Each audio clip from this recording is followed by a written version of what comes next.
அம்மன் நெஸ்டோ channel நேயர்கள் அனைவருக்கும் அன்பான வணக்கம். இந்த ஆனி மாதம் அப்படின்னு பார்த்தோன்னா தமிழ் மாதத்தோட 3வது மாதம். இந்த ஆனி மாதத்தில் சூரியன் மிதுன ராசியில் சஞ்சாரம் செய்கிறாரு.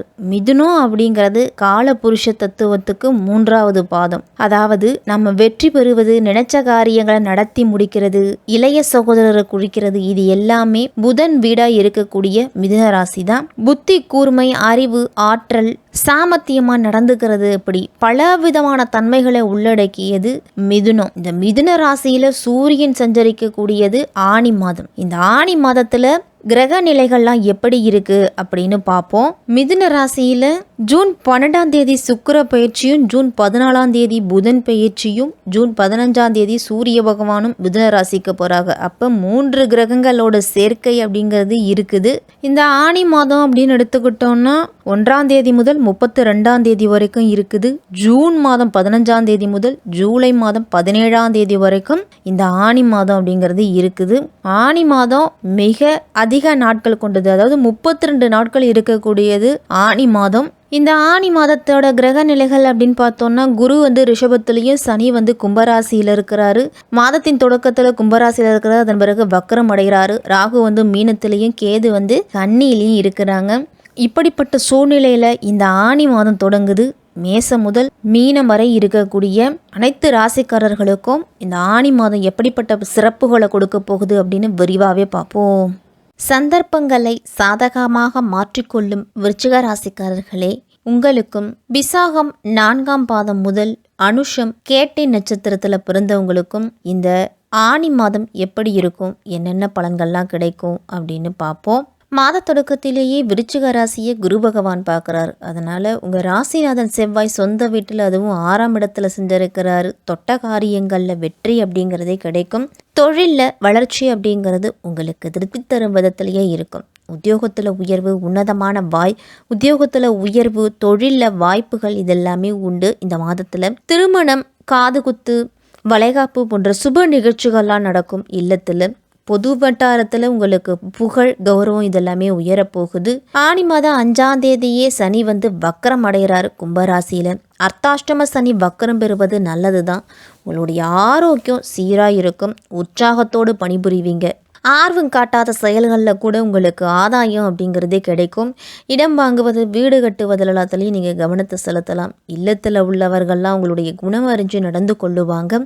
பழைய வாகனத்தை கொடுத்துட்டு புதிய வாகனங்கள் வாங்கும் முயற்சியில் நல்ல முன்னேற்றம் அப்படிங்கிறது இருக்கும். தொழிலெல்லாம் புதிய பங்குதாரர்கள் சேர்ந்து கொள்ளுவாங்க. இல்லை கூட்டுத்தொழில் இருக்கிறவங்கெல்லாம் பங்குதாரர்களோட ஒத்துழைப்பாளர் லாபம் அப்படிங்கிறது இரட்டிப்பாக கிடைக்கும். உத்தியோகத்தில் இருக்கிறவங்களுக்கெல்லாம் கூடுதல் பொறுப்புகளும் அதற்கு ஏற்ற விதத்தில் சம்பள உயர்வு உங்களுக்கு உண்டு அப்படின்னு தான் சொல்லணும். ஆனி மாதம் 12ஆம் தேதி கடகராசிக்கு புதன் போறாரு. அதுவும் பாக்கியஸ்தானத்துக்கு. உங்க ராசிக்கு அஷ்டமா லாபாதிபதியா இருக்கக்கூடியவர் புதன். லாபாதிபதியான அவரு பாக்கியஸ்தானத்துல இருக்கும் பொழுது பல வாய்ப்புகள் அப்படிங்கிறது விருச்சிக ராசிக்காரர்களுக்கு கிடைக்கும். நீங்க எந்த வாய்ப்பா தேடிக்கிட்டு இருந்தீங்களோ அந்த வாய்ப்பு அப்படிங்கிறது உங்களை தேடி வரப்போகுது. நினைச்சதை நினைச்சபடியே செய்து முடிப்பீங்க. புதிய ஒப்பந்தம் அப்படிங்கிறது தொழிலை சேரும். புகழ்மிக்கவர்கள்லாம் உங்களுக்கு பின்னணியாக இருந்து பல காரியங்களை முடிச்சு கொடுப்பாங்க. குறைஞ்ச விலைக்கு வாங்கி போட்ட இடம் இப்பொழுது அதிக விலைக்கு விற்பனையாகிய அதன் மூலம் வரக்கூடிய லாபம் அப்படிங்கிறது பல மடங்கு இருக்கும். அந்த லாபத்தை கொண்டு புதிய வீடு கட்டலாம், இல்லை இன்னொரு இடம் வாங்கலாம், இல்லை தொழிலில் போடலாம். இந்த மாதிரி உங்களுடைய வசதி வாய்ப்புகளை பெருக்கி கொள்ளுறதுக்கு நீங்கள் முடிவு செய்வீங்க. பாகப்பிரிவினை இந்த மாதத்தில் செய்துக்கிட்டீங்க அப்படின்னா எந்த விதமான சண்டை சச்சரவுகளும் இருக்காது. வாழ்க்கை துணைக்கு வேலைக்கு முயற்சி செய்துட்டு இருந்தீங்க அப்படின்னா இந்த மாதத்தில் வேலை கிடைச்சி அதன் மூலமும் உங்களுக்கு வருமானம் அப்படிங்கிறது வரும். புகழ்பெற்ற ஆலயங்களுக்கெல்லாம் குடும்பத்தோடு சென்று வருவீங்க. நீண்ட நாள் ஆசை அப்படிங்கிறதே நிறைவேறும். ஆனி மாதம் 23ஆம் தேதி கடகராசிக்கு சுக்கிரன் வராரு. ராசிக்கு 7க்கும் 12க்கும் அதிபதியானவர் சுக்கிரன். சப்தமாதிபதியான அவர் பாக்கியஸ்தானத்தில் வரும்போது சுபகாரியம் அப்படிங்கிறது இல்லத்தில் நடக்கும். குழந்தை பாக்கியத்துக்காக காத்திருந்தவர்களுக்கெல்லாம் குழந்தை பாக்கியம் அப்படிங்கிற செய்தி சேரும். இந்த மாதத்தில் குடும்ப உறுப்பினர்களோட குறைகளை அறிஞ்சு உங்களால் என்ன செய்ய முடியுமோ அதை செய்வீங்க. அப்போ தான் குடும்பத்தில் அமைதியும் சந்தோஷமும் இருக்கும். கொடுக்கல் வாங்கல் எல்லாத்தையும் ஒழுங்காக்குவீங்க. வருங்காலத்தை சீரமைச்சு கொள்ளுறதுக்கு படிப்படியான கட்டமைப்புகளை உருவாக்குவீங்க. இந்த மாதத்தில் வெளிநாட்டில் பணிபுரிய முயற்சி செய்துட்டு இருக்கிறவங்களுக்கெல்லாம் முயற்சி செய்துக்கிட்டு இருக்கிறவங்களுக்கெல்லாம் நல்ல நிறுவனத்திலிருந்து அழைப்பு அப்படிங்கிறது வரும். ஆனி மாதம் 27ஆம் தேதி ரிஷபராசிக்கு செவ்வாய் வராரு. உங்கள் ராசிநாதனான செவ்வாய் சப்தமஸ்தானத்தில் செஞ்சரிக்கிறது நல்ல நேரம்தான். பொருளாதார நிலையிலையும் நல்ல முன்னேற்றம் அப்படிங்கிறது இருக்கும். ஆன்மீக பயணங்கள்லாம் குடும்பத்தோடு சென்று வருவீங்க. உடன்பிறப்புகள்லாம் உங்களோடு இணைஞ்சு பணிபுரிய விருப்பப்படுவாங்க. வீடு விற்பனை, மனை விற்பனை, தொழில் செய்கிறவங்களுக்கெல்லாம் நல்ல லாபம் அப்படிங்கிறன்னு தான் சொல்லணும். பூமி விற்பனையால் லாபமும், அதனால் பொருளாதார வளர்ச்சி உங்களுக்கு அதிகரிக்கும். நண்பர்கள்லாம் நல்ல தகவல்களை கொண்டு வந்து சேர்ப்பாங்க.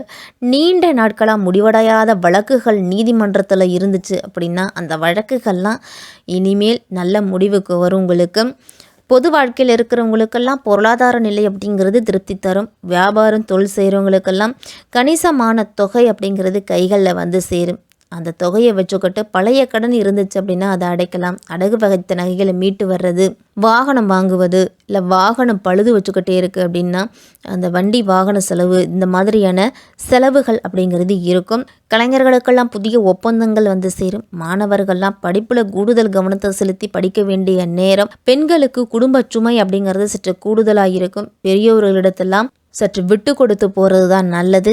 விசாகம் 4ஆம் பாதத்தில் இருக்கிறவங்களுக்கு இந்த ஆனி மாதம் ஒரு அதிர்ஷ்டகரமான மாதம். சப்தமஸ்தானத்தில் சஞ்சரிக்கும் குருவால் வாழ்க்கையில் எதிர்பார்த்த வளர்ச்சி அப்படிங்கிறது உண்டு. இதுவரைக்கும் இருந்துட்டு வந்த சங்கடங்கள் எல்லாமே விலக ஆரம்பிக்கும். குடும்பத்தில் சுப நிகழ்ச்சிகள் அப்படிங்கிறது நடக்கும். இனிமேல் திருமண வயதில் இருக்கிறவங்களுக்கெல்லாம் நல்ல வரன் அப்படிங்கிறது வந்து சேரும். புதிய தொழில் தொடங்கும் முயற்சியில் இருந்துட்டு வந்தீங்க அப்படின்னா அரசு வழியில் நீங்கள் எதிர்பார்த்திருந்த அனுமதி அப்படிங்கிறது இந்த மாதத்தில் கிடைக்க போகுது. தொழில், வியாபாரம், உத்தியோகத்தில் ஈடுபட்டு இருக்கிறவங்களுக்கெல்லாம் விருப்பங்கள் படிப்படியாக நிறைவேறும். செல்வம், செல்வாக்கு இதெல்லாமே அதிகரிக்கும். நோயால் பாதிக்கப்பட்டிருந்தீங்க அப்படின்னா இந்த ஆனி மாதம் முதல் பகுதியிலேயே நல்ல முன்னேற்றம் அப்படிங்கிறதே கிடைக்கும். அலைச்சலை முடிஞ்ச வரைக்கும் குறைச்சிக்குங்க. குடும்பத்தில் இருந்துட்டு வந்த பிரச்சனைகளுக்கெல்லாம் தீர்வு அப்படிங்கிறதே கிடைக்கும். மாணவர்களுக்கெல்லாம் மேற்கல்வி முயற்சி, மேற்கல்வி படிக்கணும் அப்படிங்கிறவங்களுடைய ஆசை இதெல்லாமே நிறைவேறும். அனுஷ நட்சத்திரத்தில் பிறந்தவங்களுக்கெல்லாம் இந்த மாதம் உங்கள் ராசிநாதன் செவ்வாய் 6ஆம் இடத்துல சஞ்சரிக்கிறதால இதுவரைக்கும் இருந்துட்டு வந்த சங்கடங்கள் எல்லாமே விலகும். எதிர்ப்புகள் அப்படிங்கிறது மறையும். இழுபறியாக இருந்த வழக்குகள் எல்லாமே முடிவுக்கு வரப்போகுது அப்படின்னு தான் சொல்லணும். உடல்நிலையிலேயே நல்ல முன்னேற்றம் அப்படிங்கிறது இருக்கும். எந்த காரியமாக இருந்தாலும் துணிச்சலாக செயல்பட்டு நினச்சதை சாதிப்பீங்க. ஆனி மாதம் 5ஆம் தேதி வக்கரம் அடைகிறதால சந்தோஷத்துக்கு ஏற்பட்ட தடைகள் அப்படிங்கிறது விலகப் போகுது. குருவின் பார்வை உங்கள் ராசிக்கு இருக்கிறதால செல்வம், செல்வாக்கு இதெல்லாமே உயரும். உத்தியோகத்தில் இருந்துட்டு வந்த நெருக்கடி எல்லாமே நீங்கி நினச்சபடியே நடத்தி முடிக்கும் நிலை அப்படிங்கிறது வரும். பொருளாதார நிலையும் உங்களுக்கு உயரும். மற்றவர்களுக்கு உதவி செய்யக்கூடிய அளவுக்கு முன்னேற்றம் அப்படிங்கிறது இருக்கும். சிலருக்கெல்லாம் புதிய சொத்து, குடும்பத்தில் மகிழ்ச்சி அப்படிங்கிறது உண்டு. அரசியல்வாதிகளுக்கெல்லாம் உங்களுடைய செல்வாக்கு மேலிடத்தில் அதிகரிக்க போகுது. கேட்டை நட்சத்திரத்தில் பிறந்தவங்களுக்கெல்லாம் இந்த மாதம் ஒரு திருப்பு முனை தரக்கூடிய மாதம் அப்படின்னு தான் சொல்லணும். உங்கள் ராசிநாதன் செவ்வாயும் நட்சத்திரநாதன் புதனும் இந்த மாதத்தில் உங்களுக்கு முன்னேற்றத்தை வழங்க இருக்கிறாங்க. குரு பகவானோட பார்வை கூடுதலாக நன்மைகளை வழங்க போகுது. சப்தம குருவால் இனி உங்களுடைய வாழ்க்கையில் சந்தோஷம் அப்படின்னு தான் சொல்லணும். மனதில் இருந்து வந்த சங்கடங்கள் எல்லாமே விலகும். உங்களுடைய முன்னேற்ற பாதையில் புதிய பாதை அப்படிங்கிறது தெரியும். தம்பதியர்களுக்கு இடையே இருந்துட்டு வந்த மனக்கசப்பு எல்லாமே நீங்கி ஒற்றுமை அப்படிங்கிறது பிறக்க போகுது. உடல்நிலையில் இருந்துட்டு வந்த பாதிப்புகள் எல்லாமே விலகும். சனியோட பார்வையால் சங்கடப்பட்டு வந்த நிலை எல்லாமே இனி மறையும். ஆனி மாதம் 5ஆம் தேதி சனி வக்கரமடைகிறதால நோய்கள்ல இருந்து முழுமையாக நீங்கள் மீண்டு வருவீங்க. உங்களுடைய திறமைகளை வெளிப்படுத்த அளவுக்கு ஆற்றல் அப்படிங்கிறது கிடைக்கும். பணிபுரியும் இடத்துல உங்களுக்கு செல்வாக்கு அப்படிங்கிறது அதிகரிக்கும். வேலைக்காக முயற்சி செய்தவர்களுக்கெல்லாம் நீங்கள் எதிர்பார்த்த வேலை அப்படிங்கிறது கிடைக்க போகுது. வெளிநாட்டு முயற்சி உங்களுக்கு சாதகமாக முடியும். பொன் பொருள் அப்படிங்கிறது சேரும். மற்றவர்களால் ஏற்பட்ட நெருக்கடிகள் எல்லாமே இந்த மாதத்தில் குறைஞ்சு உங்களுக்கு எல்லா வழிகளிலையும் நன்மைகள் அப்படிங்கிறது நடக்க போகுது. சனிக்கிழமை தோறும் பெருமாளை வணங்கி நிதி நிலையில் நல்ல முன்னேற்றத்தை பெறுங்க. உங்களால் முடிஞ்ச உதவிகளை உங்களை தேடி வர்றவங்களுக்கு செய்யுங்க. அமாவாசை நாட்களில் வாயில்லா ஜீவன்களுக்கு உணவளிக்குங்க. விருச்சிக ராசிக்காரர்களுக்கு இந்த ஆனி மாதம் பல திருப்பு முனை தரக்கூடிய மாதமாகவே இருக்கும்.